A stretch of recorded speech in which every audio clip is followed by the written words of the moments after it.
오늘 하나님이 우리 교회 공동체에 주시는 말씀은 지난주에 이어서 마태복음 10장 34절에서 39절입니다. 찾으셔서 다 같이 한 목소리로 합독하도록 하겠습니다. 시작. 내가 세상에 화평을 주러 온 줄로 생각하지 말라. 화평이 아니요 검을 주러 왔노라. 내가 온 것은 사람이 그 아버지와 딸이 어머니와 며느리가 시어머니와 불화하게 하려 함이니 사람의 원수가 자기 집안 식구로라. 아버지나 어머니를 나보다 더 사랑하는 자는 내게 합당하지 아니하고 아들이나 딸을 나보다 더 사랑하는 자도 내게 합당하지 아니하며 또 자기 십자가를 지고 나를 따르지 않는 자도 내게 합당하지 아니하니라. 자기 목숨을 얻는 자는 잃을 것이요 나를 위하여 자기 목숨을 잃는 자는 얻으리라. 아멘. 지난주 해가지고 예수님의 제자들이 복음을 전하는데 세상에서 환영받지 못할 것이라는 말씀을 갖다가 하셨는데, 오늘 말씀에서는 특히 가족 관계 안에서 예수님이 이 말씀을 갖다가 해주고 계십니다. 우리가 가족들 안에서 제자들에게 말씀하셨지만은 가족들에게 복음을 전했을 때 어떤 일이 일어날 것인가. 특별히 이 본문에서는 예수님이 선택한 사도들에게 주시는 말씀이지만은 이것은 거의 온 우리 모두에게 다 적용이 되는 말씀이라고 생각을 합니다. 유대인들은 그 당시에 어떻게 생각했는가 하면 메시아가 오시면은 어떻게 된다? 이 모든 세상 중에서 유대가 가장 뛰어난 나라가 되고, 그 다음 모든 압제에서 벗어나고 유대인들에게 물질적인 번영이 주어질 것이다. 세상의 모든 나라들이 전부 다 이 재물을 싸들고 예루살렘으로 와서 바치고 경배하고 할 것이다 라고 생각을 했습니다. 그런데 오늘 예수님이 얘기하시는 것은 이렇게 세상에 팍스 주다이카, 유대의 평화를 주는 게 아니라 예수님이 주시는 것은 무엇을 주신다? 화평을 주시는 것이 아니라 검을 주시러 오신다고 얘기를 하셨어요. 검을 주시러 오신다. 자, 이 말씀은 이제 우리에게 굉장히 놀라운 말씀입니다. 놀라운 말씀입니다. 우리가 예수를 믿으면은, 그렇죠? 이 당시와 마찬가지입니다. 예수님이 이 세상에 오시면은 이 세상이 어떻게 될까? 유대인들은 그 당시에 생각이 뭐였는가 하면은 메시아, 즉 예수님이 메시아가 그리스도께서 오시면은 이 세상이 유대인 중심으로 해서 화평스러워지고 또 모든 것이 다 평강해지고 유대인들은 다 부자가 되고 압제에서 다 벗어날 것이라고 믿었습니다. 그런데 예수님이 아니라 그러세요. 이 말씀이 우리에게는 어떻게 적용이 될까요? 우리가 예수 믿으면은, 우리가 복음을 전파하면은 어떻게 될까요? 우리 가정이 평화로워지고 내 주위가 평화로워지고 우리 가정이 축복을 받고 우리 가정이 돈을 많이 벌고 우리 자손들이 다 출세 잘할까요? 우리 가정이 전부 다 하나가 될까요? 그렇게 됐으면 좋겠는데 예수님은 34, 35, 36절에서 그게 아니라고 얘기하십니다. 우리 다시 한번 34절, 35절, 36절 같이 읽겠습니다. 시작. 내가 세상에 화평을 주러 온 줄로 생각하지 말라. 화평이 아니요 검을 주러 왔노라. 내가 온 것은 그 사람이 아버지와 딸이 어머니와 며느리가 시어머니와 불화하게 하려 함이니 사람의 원수가 자기 집안 식구로라. 아멘. 아니다. 내가 이 세상에 온 것은, 내가 너희에게 온 것은 너희 가정에 이 세상에 화평이 아니라 검이 뭐예요? 투쟁과 분열이에요. 검이 상징하는 것은 투쟁과 분열. 너희 집안과 너희 세상 사회에 화평과, 그죠? 웃음을 주러 오신 게 아니라 투쟁과 분열을 주실 것이다 라고 얘기를 하고 있어요. 놀랍지 않으세요? 이러면은 뭐하러 예수 믿어요? 그죠? 이러면 뭐하러 예수 믿어요? 예수님은 우리 알기로 예수님은 평화의 왕, 그죠? Prince of Peace, 평화의 왕이시다. 우린 그렇게 알았어요. 교회는 평화의 항구이고 또 예수님의 인사는, 그리스도인 인사는 샬롬이에요. 평강이 있을지어다. 이것이 인사 아니었나요? 또 예수님이 제자들에게 마을마다 집에 들어가서 할 인사를 갖다가 어떻게 가르치셨나요? 샬롬, 너희에게 평강이 있을지어다 라고 가르치지 않으셨나요? 그런데 왜 이렇게 가르치신 것하고는 완전히 다른 얘기를 지금 하고 계시나요? 예수님이 세상에 주러 오신 게 화평이 아니라 검을 주러 오셨다니. 그럼 우리 가정에도 화평이 아니라 검을 주시나요? 왜 이런 말씀을 하실 수 있었을까요? 예수님은 어떤 분이신가? 예수님은 당연히 평화의 왕이세요. 궁극적으로 평화를 갖다 주시고 궁극적으로 우리에게 평강을 주세요. 자, 그런데 세상은 어떤 세상입니까? 세상은 기쁘게 예수님 받아들이고 기쁘게 예수님 가르침대로 살아가면은 세상에 다 평강이 올 거예요. 그런데 세상, 예수님 오시기 전에 세상은 어떻습니까? 우리나라에, 우리 집안에 예수님 오시기 전에 어땠습니까? 우리는 그저 다 같이 예수님 모르고 조상제사 지내고 그저 부처님한테 가서 절하고 어디 서당당 가서 이제 하고 그 다음에 뭐 옛날 우리들 보면은 우리 아버지들은 전부 다 부인이 한 둘셋쯤 되고 그것도 공식적으로 잘못한 줄도 모르고 또 뭐 주색 잡기 그러잖아요. 주색 잡기에 빠져가지고 가족들 안 돌보고 이런 상태로 그냥 계속 살아왔습니다. 살아왔는데 거기에 무슨 분쟁이 있었습니까? 아니, 분쟁이 없어요. 평화롭게 살아왔어요. 평화롭게. 화평 가운데 죄를 지으면서 그냥 그렇게 살아왔어요. 살아왔는데 그 평화가 그럼 어떤 평화냐? 그 평화는 가짜 평화예요. 더러운 것 위에다가 흙을 슬쩍 덮어놓은 것하고 똑같은 거예요. 때가 되면은, 그죠? 여름이 돼가지고 때가 되면은 그게 썩기 시작하고 아주 악취를 갖다 풍기기 시작해요. 그 더러운 것이 뭐예요? 우리 죄예요. 인간들이 예수님 오시기 전에는 우리 모든 조상들이, 우리까지도 심지어 우리 대까지도 그냥 죄를 지으면서도 아무렇지도 않게 살아왔어요. 그게 뭐 어때서? 남들 다 하는데. 그게 뭐 어때서? 남들 다 하는데.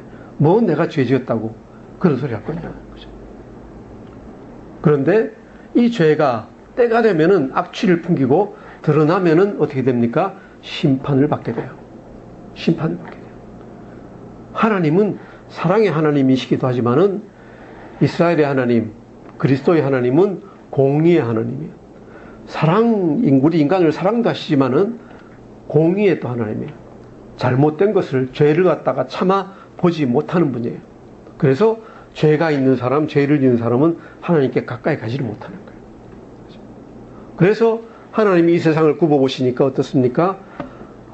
얘네들 소돔과 고모라 시대보다 더하면 더했지 못할 것 하나도 없구나.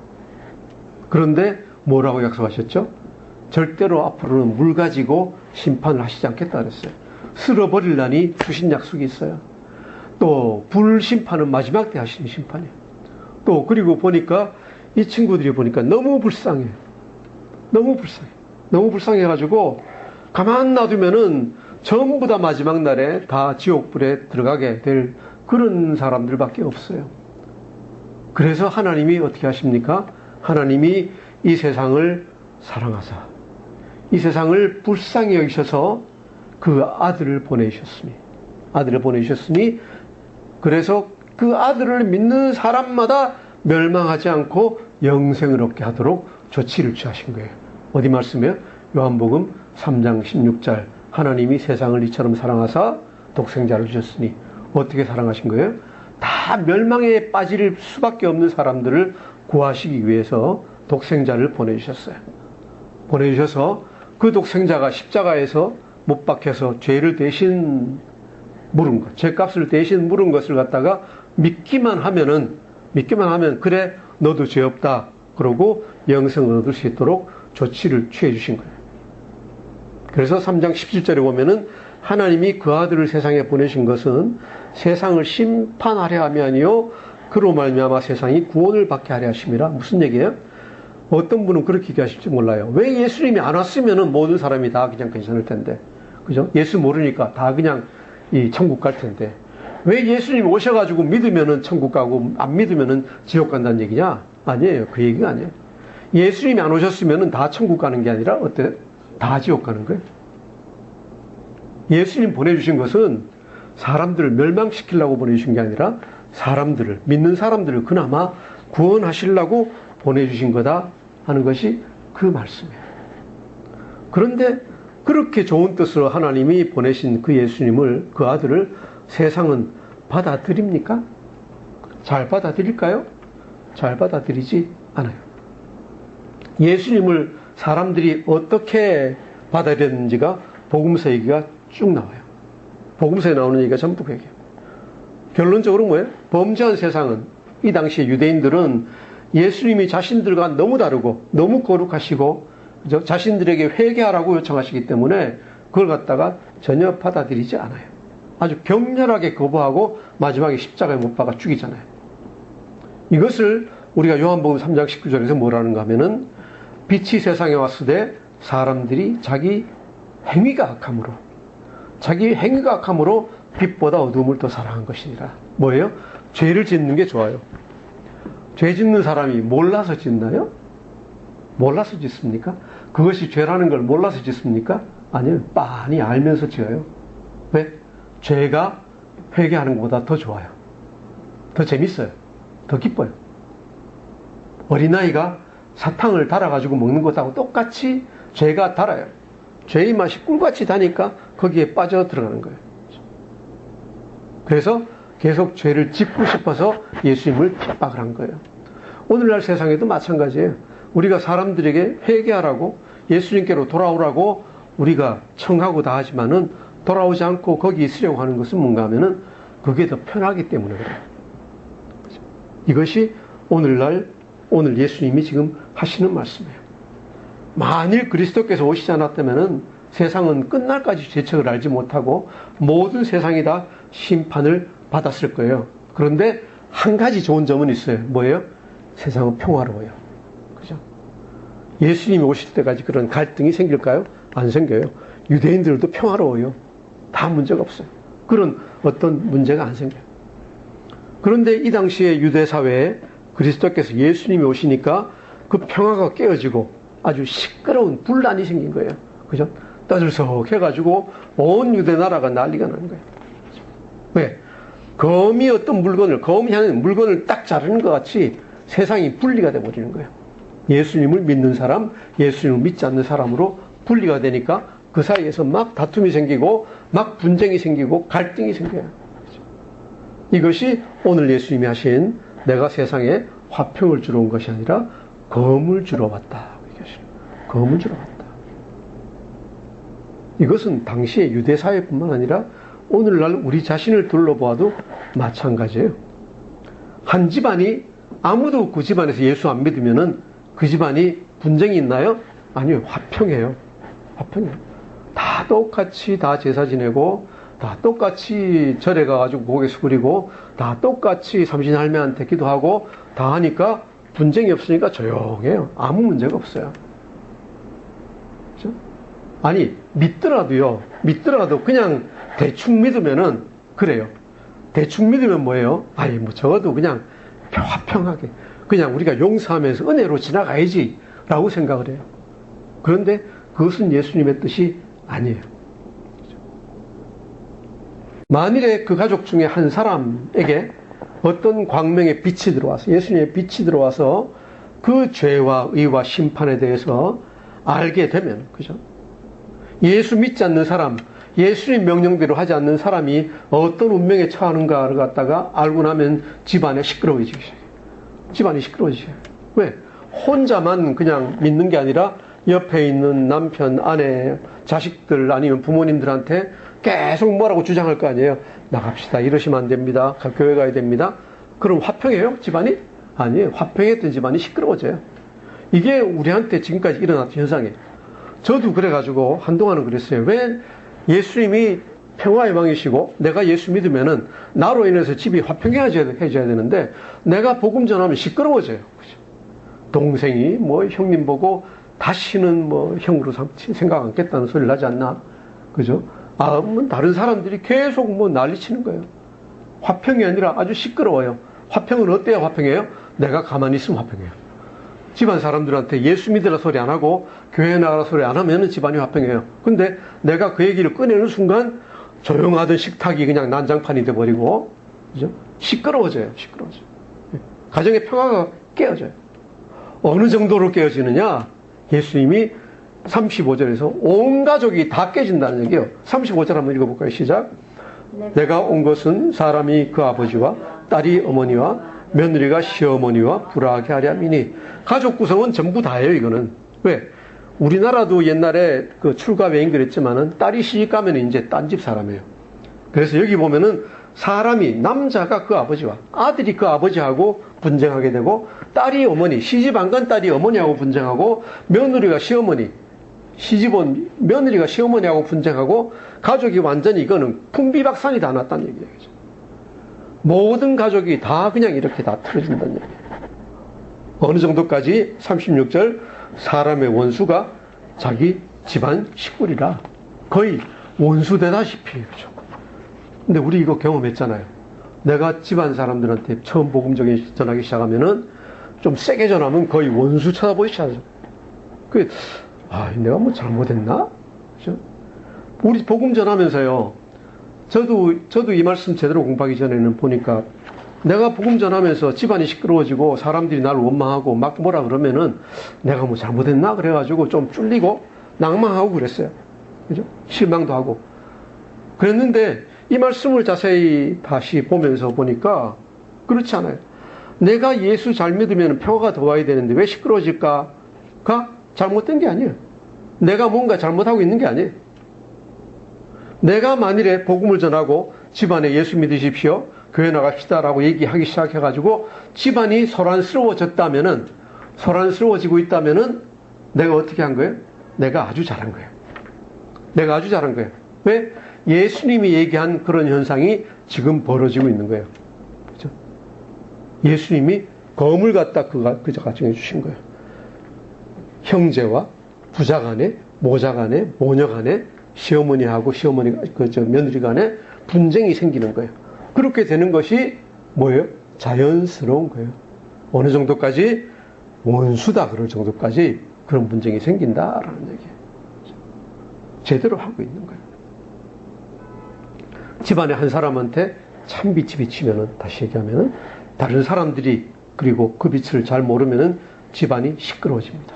언제까지 그렇게 시끄럽습니까? 온 집안이 그 빛을 다 받아들일 때까지 그 집안은 시끄러울 거예요. 왜? 참빛을 받아가지고 있는 참신자가 가만히 있지 않잖아요. 지혜롭게 하긴 하겠지만은 기회 있을 때마다 정말로 안타깝게 생각하고, 그러잖아요. 얼마나 안타까워요. 나는 천국 갈 건데 내 사랑하는 자녀가, 내 사랑하는 아들이 천국을 갔다 못 가겠다? 얼마나 안타깝습니까? 계속 얘기하겠죠. 다른 거 얘기하기 전에 계속 얘기하죠. 만나기만 하면 그 얘기하겠죠. 출세하는 게 아니라, 또 어떤 좋은 직장에 들어가는 게 중요한 게 아니라 제일 중요한 건 뭐예요? 예수 믿는 게 제일 중요하다. 야, 너 언제 그럴래? 언제 교회 갈래? 이게 제일 먼저 하는 얘기니까 아들이 아이고 엄마 제발 좀 그만하세요. 그럴 때까지 계속 하는 거예요. 우리가 결혼할 때 믿지 않는 사람하고 결혼하지 말라고 얘기하는데 왜 그렇습니까? 안 그래도 지금 힘든데 믿지 않는 사람하고 결혼하면 원수가 하나 더 생기는 거예요. 그 사람하고 또 평생 또 다퉈야 돼요. 다퉈야 돼요. 아니면 어떡하실 거예요? 믿지 않는 남편, 믿지 않는 아내가 있는데 가만두실 거예요? 그럴 수 없잖아요. 내 세상에서 제일 사랑하는 아내, 남편이 나는 천국 가는데 지옥 가게 생겼다.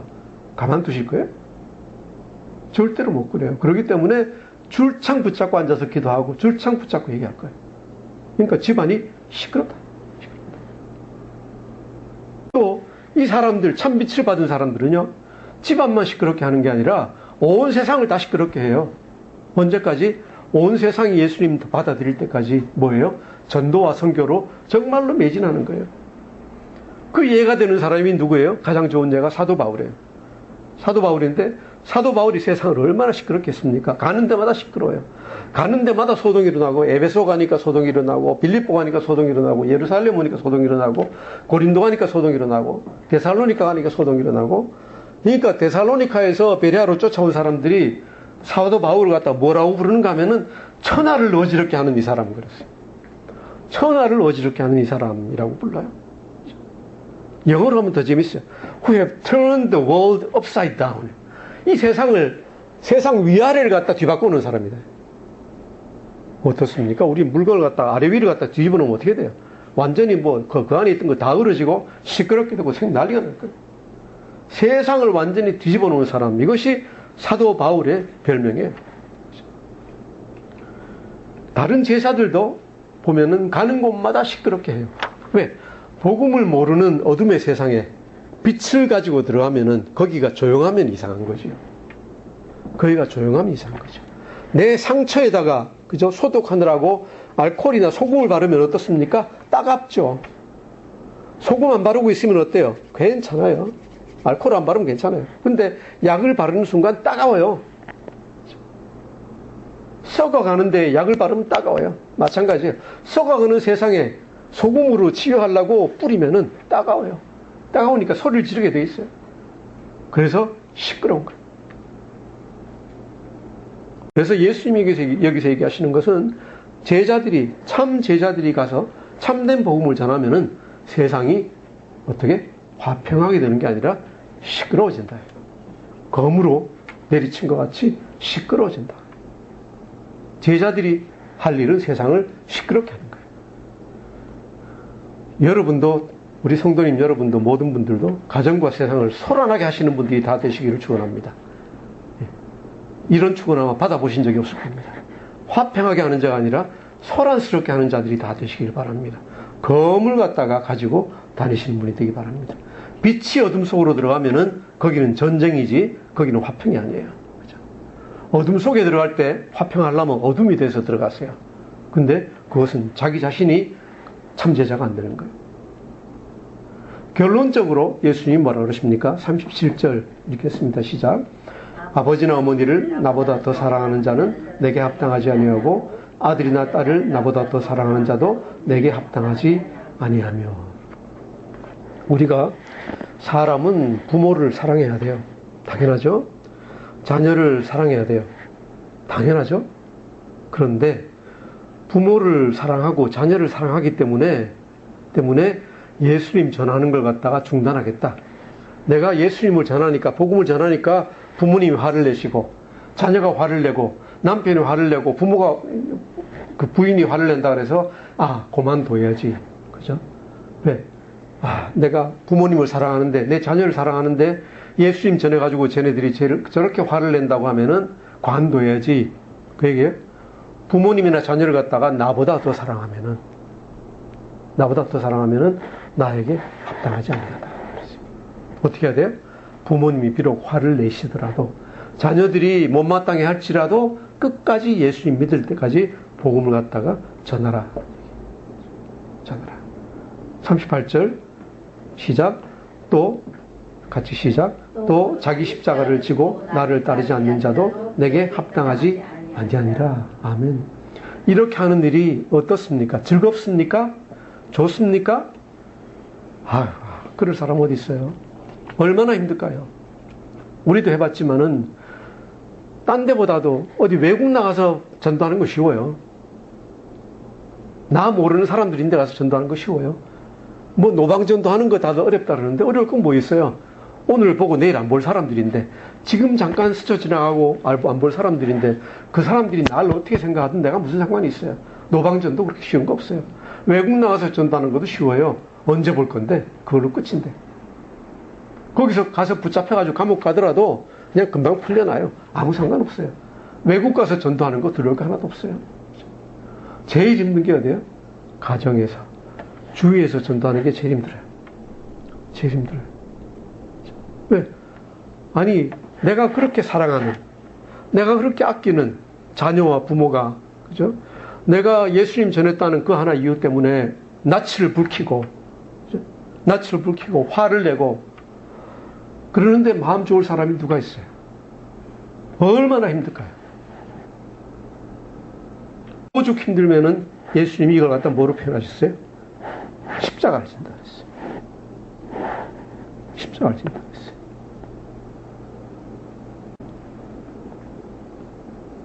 세상에서 가장 어려운 일, 그죠? 예수님이 아무 잘못한 것 없이 가서 못 박혀 죽으신 것, 그것하고 같은 고통이 뭐예요? 예수님 전하기 위해서 집안 사람들한테 욕먹고, 집안 사람들한테 말 듣고 하는 거예요. 사랑하는 마음으로, 정말로 위하는 마음으로 나는 복음을 전하고 권면하고 하는데, 듣는 사람은 그냥 비아냥거리고, 그죠? 또 원망하고 소리 지르고 또 이용하려고 그러고, 그런 일을 당하면은 얼마나 힘든지 몰라요. 오죽하면 제가 저희 아버님을 전도하다가 제가 나 이제 더 이상 안 하겠습니다. 하나님한테. 나 더 이상 안 하겠습니다. 무슨 얘기입니까? 시키는 게, 야, 네가 이거 좀 해주면은 내가 교회 한번 나가볼까나? 그래서 한번 속아가지고 해주고 나면은 안 나가요. 안 나가고, 그 다음에 또 비슷하게 또 그래요. 두어 번 하고 나니까 도저히 더 이상 못하겠어요. 그래가지고 하나님 앞에 제가 그랬어요. 하나님, 저 더 이상 못하겠습니다. 더 이상은 못하겠습니다. 그랬는데 하나님이 저한테 너는 포기해도 나는 한다 라는 그 말씀을 주셔가지고 제가 끝까지 했지만은 그만큼 힘들어요. 너무 힘들어요. 집안 사람이 자기 원수가 된다? 누가 원수가 되고 싶어 원수가 되나요? 잘못한 것도 하나도 없어요. 밥도 사주고, 그죠? 그 전에 안 사주던 밥도 사주고, 그 전에 안 해주던 섬기는 것도 하고 그러는데, 복음을 전하고 예수 믿으라 소리 했다고 해가지고, 나, 형, 동생 그만합시다. 이 얘기가 나와요.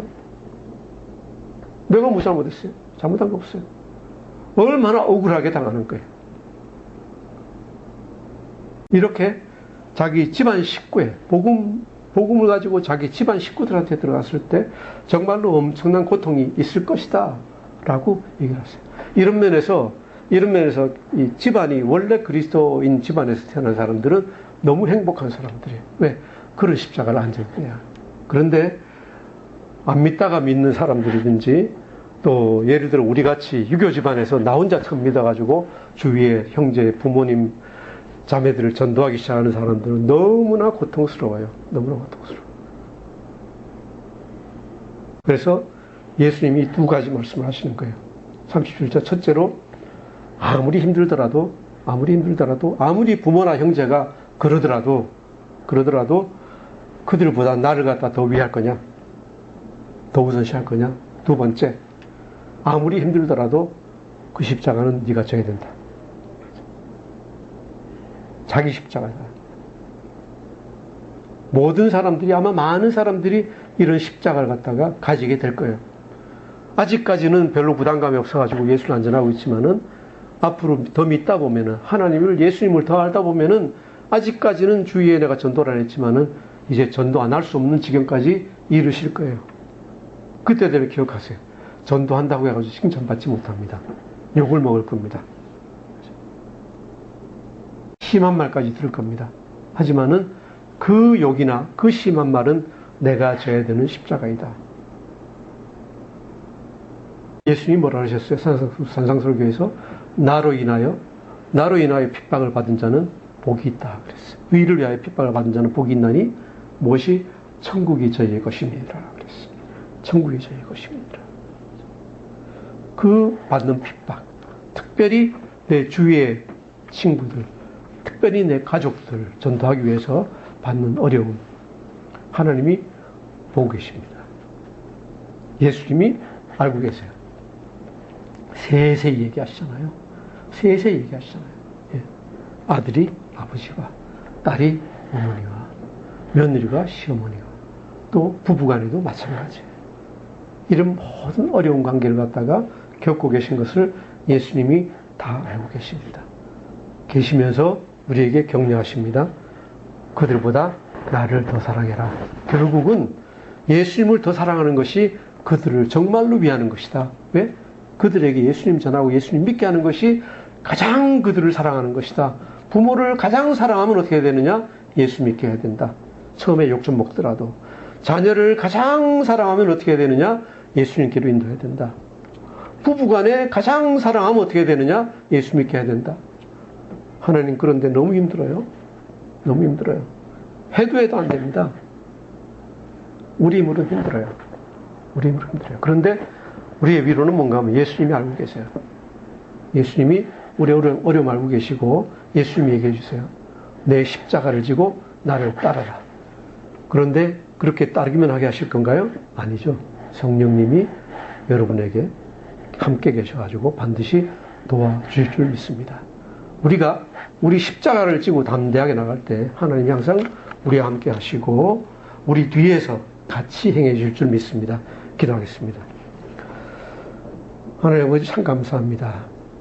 지금까지 저희가 잘못 알았습니다.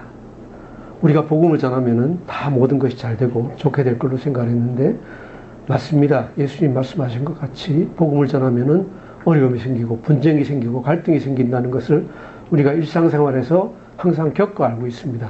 하나님 이것을 일찍이 우리에게 가르쳐 주시고 또 그것을 위해서 경계해 주시니 감사합니다. 하나님 이 시간부터 우리가 우리 가족 중에 누구보다도 하나님을 더 사랑하고 예수님을 더 사랑해서 정말로 우리 가족들을 사랑할 수 있도록 인도하여 주시고 또 아무리 어려운 일이더라도 우리가 우리 십자가를 지고 나갈 때 성령님께서 우리를 뒤에서 도와주시고 하나님께서 굽어 살펴보실 줄 믿습니다.